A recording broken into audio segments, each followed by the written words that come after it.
And all of a sudden, it wasn't looking so good for the team that was probably expected to play well.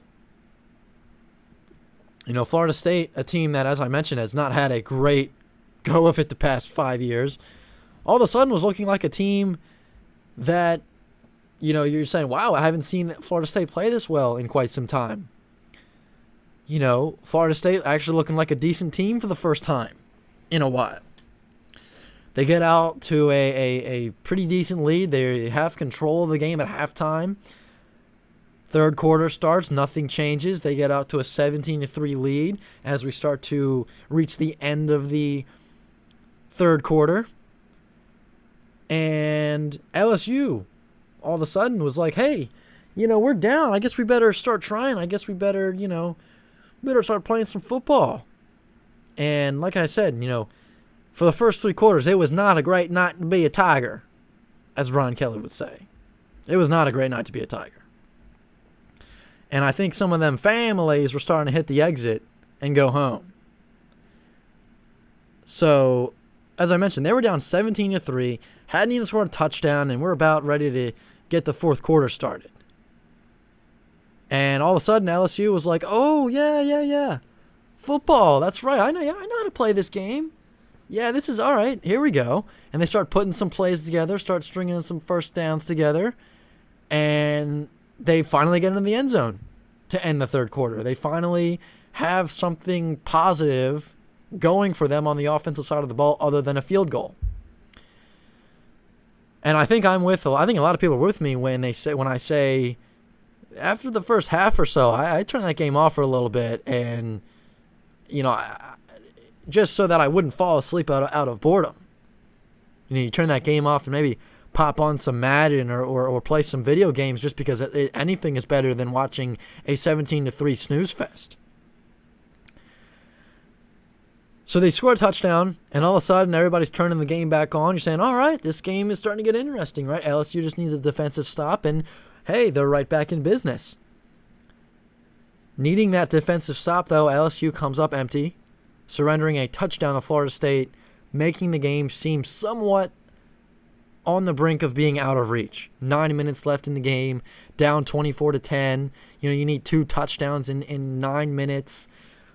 And it took 3 quarters for them to get 1 touchdown, and maybe I'm not feeling so confident about their ability to score 2 touchdowns in 9 minutes, given that, again, it took them 3 quarters to score 1. So the offense goes back to work, right?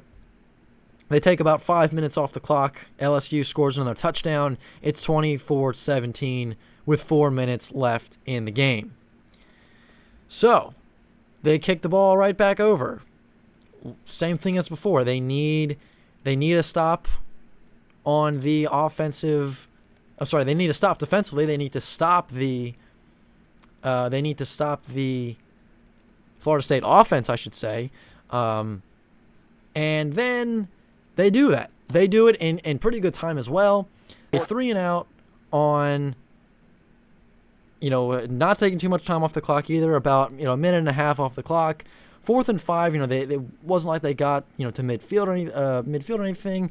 The field position wasn't going to be a huge problem for them, for LSU, after the punt, and their offense comes back out. So things are looking good, right? You got about 2.5 minutes, needing 1 touchdown to tie the game, right? It seems doable. It seems possible. And for the first time all night, you're looking at LSU saying they might be able to win this game. They have a chance.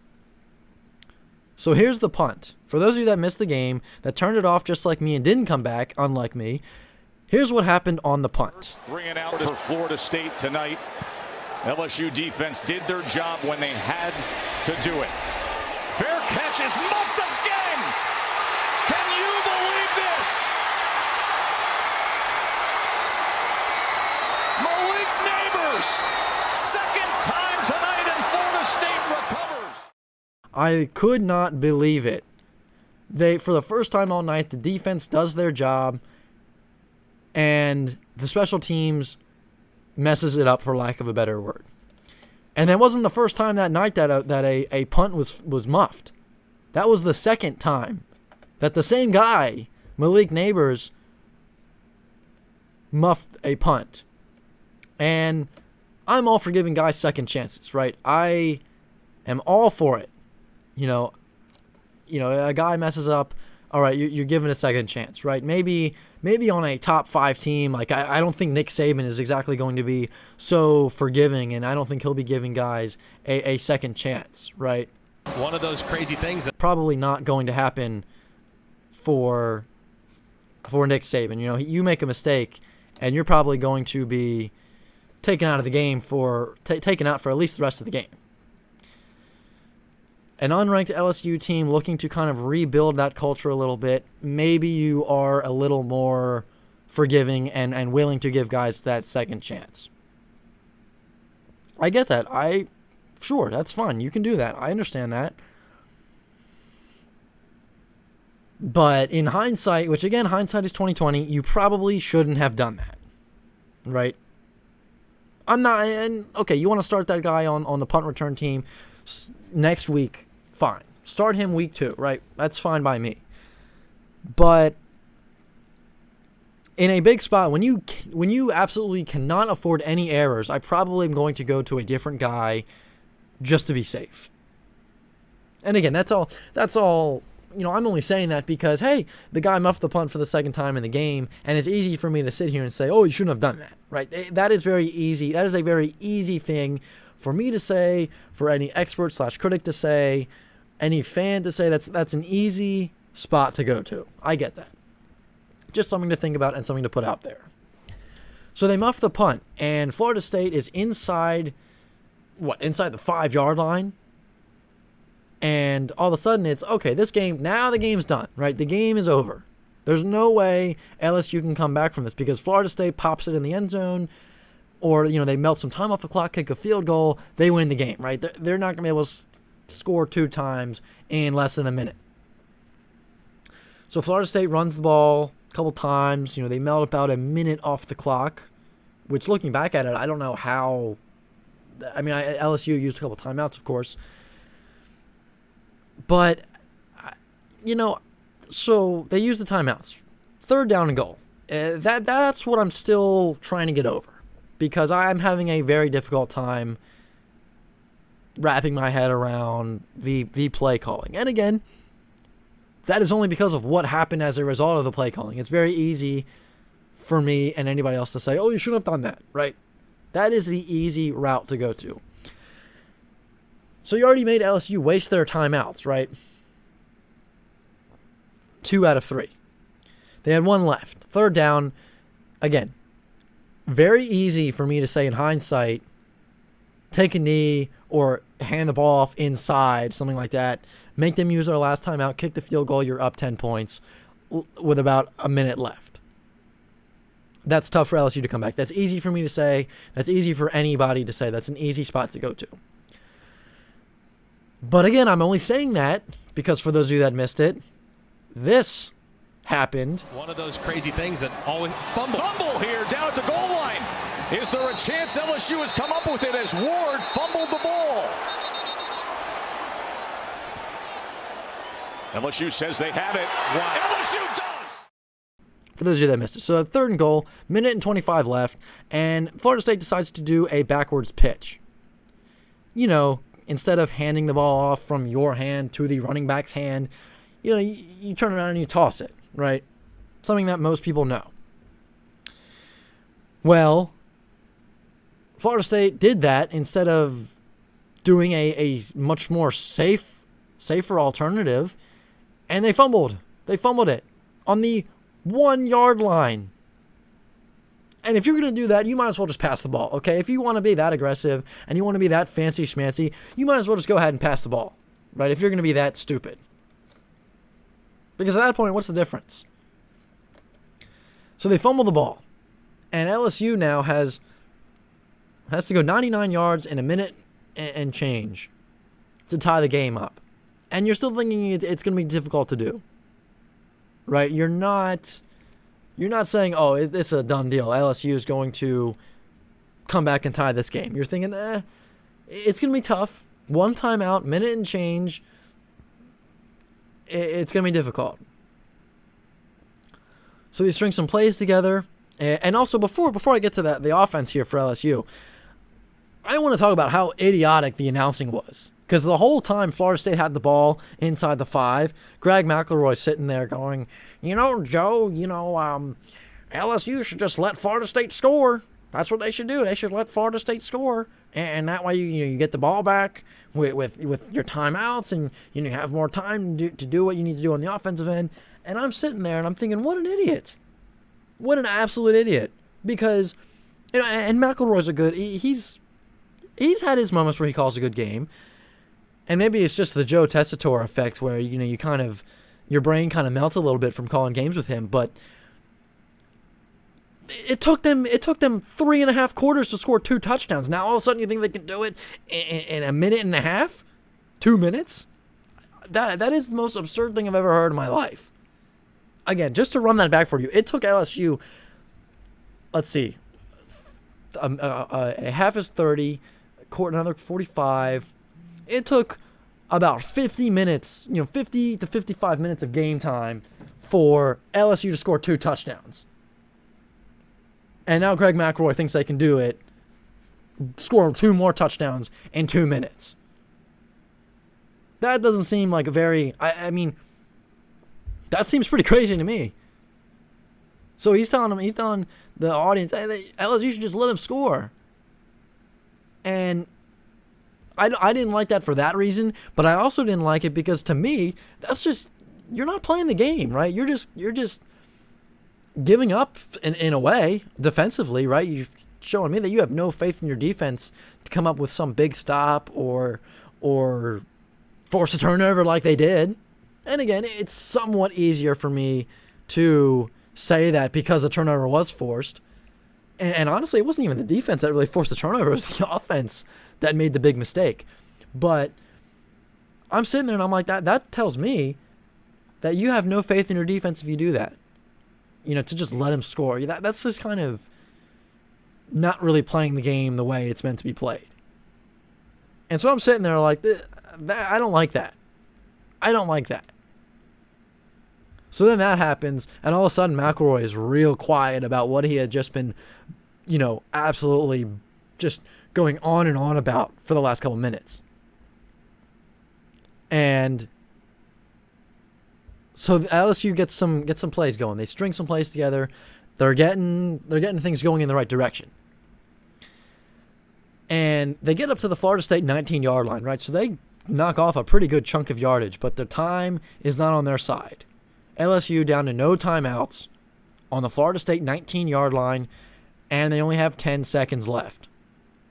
They complete a little pass on a crossing route, and again, no timeouts, mind you, for them.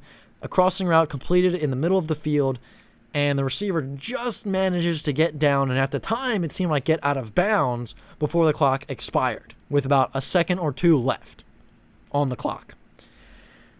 And after what seemed like the longest official review ever, the officials ruled that the receiver was actually touched down in bounds first before he went out of bounds. So once the chains were set, the clock would start again, meaning that as soon as the official blew the whistle for the play to start, LSU would have to snap the ball immediately, right? No room for error. So they put another second on the clock. They've got 2 seconds now. There was time for one more play. And before it all could start, Florida State calls one of their 3 timeouts to further talk about their defensive strategy, which seemed like a pretty smart thing to do, right? You have 2 seconds left. You're not really going to be able to use those timeouts anywhere else, so might as well take one here. One more play. LSU miraculously gets a touchdown back of the end zone on a passing play. Barely gets it in bounds, barely stays in, and just crazy sequence, a crazy past couple minutes for LSU, right? Start of the quarter, midway through the quarter, I should say, you're thinking, man, this game's over. Florida State's up by 2 touchdowns. 4 minutes left. 9 minutes left, I should say. It could happen. They could tie the game. It could be done, but it's going to be tough because LSU has not had the best night offensively so far. So you score a touchdown, and now is the interesting part, right? You get to this point, you come all this way, miraculous comeback, just barely had enough time, and you have the turnovers and everything, and now comes the decision. Do you go for the win and go for it all here and go for 2 and go for the win, or do you go for 1 and take your chances in overtime? I've never been a big fan of going for 2. I think it's a very gutsy thing to do for obvious reasons, but I've never been a fan. I think kick the extra point, and especially at this point, you have all the momentum as LSU. I'm taking my chances in overtime, which is exactly what they did. They went and kicked the extra point, and then it got blocked. And at this point, I would be concerned for the well-being of LSU fans. I would be concerned for the well-being of the LSU family, because they were probably thinking this game's over. They score a touchdown. They're back within a possession. Defense hasn't been able to come up with a big stop when they needed to. They get that 3 and out. Then they muff the punt. Thinking, okay, now we're done. You get the turnover, you march your way down the field, and you're thinking, oh my goodness, I can't believe this just happened. And then out of just in less time than it took to come back, in a blink of an eye and the flip of a switch, just like that, you lose on a blocked extra point. And for me, it was hilarious to hear some of the reaction after the game from people saying, oh, they should have gone for 2. What were they thinking? They really should have gone for 2. And that, as I said earlier about the whole, the